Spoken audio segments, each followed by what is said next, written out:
simbahan. Ikaw mismo ang makasabot kung baka sinati sa Presidio Secret. That's why, so diyan mo gawas ka sa church. Nakakay mong win, nakakay madala sa tayo sa Diyos.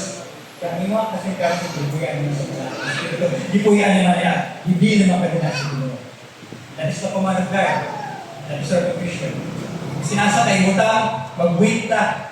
Para naman kay Jesus. Amen? Grabe. Dapat ang tayo mga igsoon, ang short testimony, sa dahil abroad ko, nag-decide ko mag-abroad. Una-una is, gusto ko na po ang kwarta. Kwarta yun. Huwag na nakikita sa una. Christian na matumatay. Christian na matumatay. Hindi ko pensa ang dagal. Na nag-decide ko mag-abroad ko. So dahil mag-abroad na ko, praise God, hindi ko ang dagal. Nakalitot tayo sa kapo ng mga wife. So doon ang bilito ah. Until such time, nagbalik din niya. Pinasukot kaya na ay umong sa Ginoo sa mga asawa, kailangan din balik. Ako wala pa pa ng mga pagkati. Direto na mga sabtang sa purpose sa Ginoo, maraming hindi ko din niya.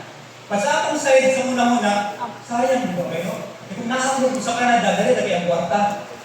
Dali ang kwarta ng Maison. Pero ang principal na ito din niya, kasi dapat ako sweldo din niya, kaya lang ako nagukdol niya sweldo. Kaya lang ako nagukdol. Kung naapos ito lang, hindi lang talaga. Kung naapos sa gawas, kaya ako pantayan ng sweldo. Kung isa ko na ng sweldo din sa ito, kaya na mo naapos. Kamot ko ito. Pero naabot ang ito may gustuhan sa Ginoo. Kung ano pinakasakit na akong gibati, hindi na ako akong desire. Gusto nila magpagamit ko sa Ginoo. Hindi ko